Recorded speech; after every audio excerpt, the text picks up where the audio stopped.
नमस्कार बंधुरा ঐশীস किचेने सबाइके जानाई स्वागत।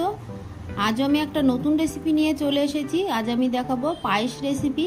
खूब सहजेई बाड़ीते जदि एइभाবে पायेस बानान ताहले जन्मदिन बा जेकोनो पुजो उत्सवे बानाले सेई पायेस खेये सबाई बोलबे दारुण हयेছে।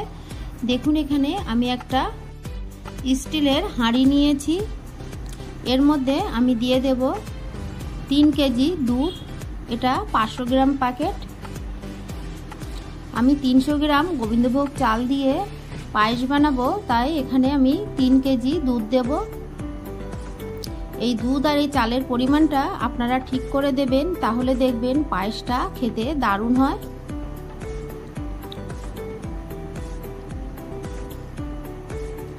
আমি এখানে মোট 6 প্যাকেট দুধ দিয়ে দিলাম।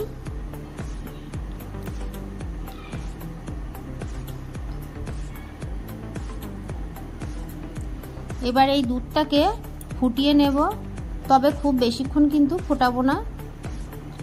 একটু ফুটিয়ে নিয়েই তারপরে এর মধ্যে আমি চালটাকে দিয়ে দেব। এদিকে দেখুন আমি গোবিন্দভোগ চালটাকে ভালো করে ধুয়ে নিয়েছি আর জলটাকে ঝরিয়ে নিয়েছি। এবার এর মধ্যে আমি দিয়ে দেব 1 টিস্পুন ঘি। ঘিটাকে দিয়ে ভালো করে মাখিয়ে নেব, তাহলে চালটা যখন আমি দুধের মধ্যে দেব ডালা পাকিয়ে যাবে না, আর পায়েসের স্বাদটাও কিন্তু এই ঘি দেওয়ার কারণে ভালো লাগবে।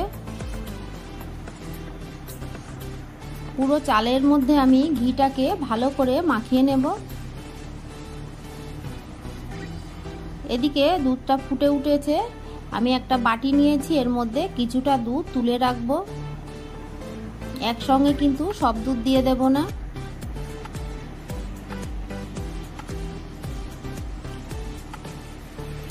এই দুধটাকে আমি পরে কাজে লাগাবো।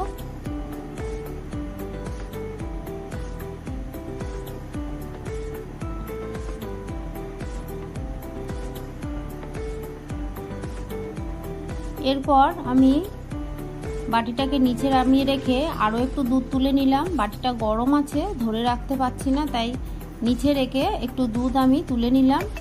এরপর দেখুন গোবিন্দভোগ চালটাকে দিয়ে দেব।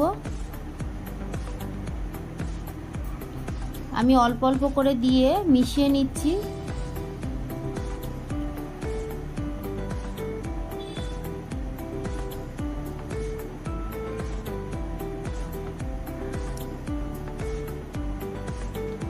সব চালগুলোকে আমি দিয়ে দেব।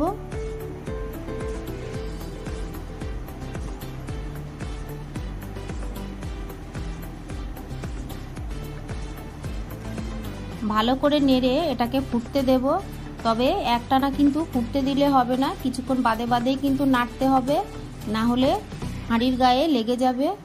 এখানে দেখুন আমি কাজু কিশমিশ নিয়েছি। কিছুক্ষণ ফুটিয়ে নেওয়ার পর কাজু কিশমিশটাকে দিয়ে দিলাম। চালটা যখন কিছুটা সিদ্ধ হয়ে গেছে তারপর আমি এর মধ্যে দিয়ে দিলাম 300 গ্রাম মিশ্রি। আমি 300 গ্রাম চালের জন্য 300 গ্রাম মিশ্রি নিয়েছি, আর আপনারা যদি একটু মিষ্টি বেশি খান তাহলে আরও একটু মিষ্টি বেশি দিয়ে দেবেন। ভালো করে মিশিয়ে নিয়ে বেশ কিছুক্ষণ ফুটিয়ে নেব। এর মধ্যে আমি দিয়ে দিলাম অল্প লবণ। যে কোনো মিষ্টিতে একটু লবণ দিলে মিষ্টির স্বাদটা কিন্তু বেড়ে যায়, খেতে বেশি ভালো লাগে। আটা দিয়ে আমি আরও একটু নেড়ে দেব। আপনারা কিছুক্ষণ বাদে বাদেই কিন্তু নাড়বেন, না হলে হাঁড়ির গায়ে লেগে যাবে, পুড়ে উঠবে।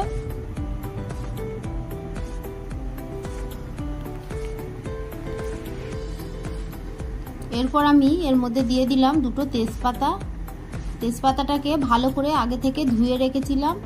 দিয়ে দিলাম 2-3টে এলাচ। এলাচটাকে আমি ফাটিয়ে দিলাম, দিয়ে ভালো করে মিশিয়ে নিলাম। নিয়ে আরো কিছুক্ষণ ফুটিয়ে নেব।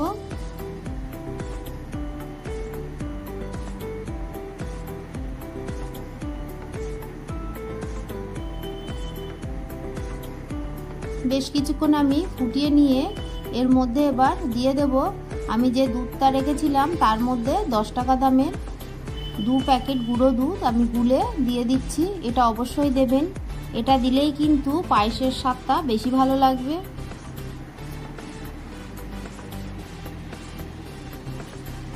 দিয়ে ভালো করে মিশিয়ে নেব।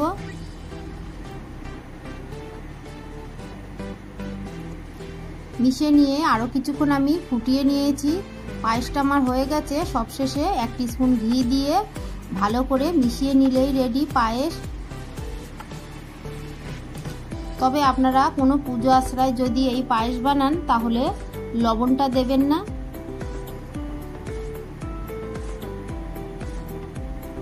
পায়েসটা কিন্তু একটু পাতলা নামিয়ে রাখবো, কারণ পায়েস নামানোর পরে কিন্তু জমে যায়, পাতলা কিন্তু তখন আর থাকবে না।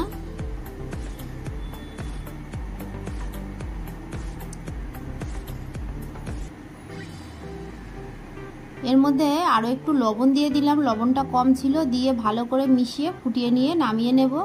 আমার এই রেসিপিটি আপনাদের ভালো লাগলে প্লিজ আমার চ্যানেলটিকে সাবস্ক্রাইব করে পাশে থাকা বেল আইকনটি ক্লিক করে দেবেন, তাহলে আমার নতুন ভিডিও নোটিফিকেশন আপনাদের কাছে পৌঁছে যাবে। একটা লাইক করতে ভুলবেন না।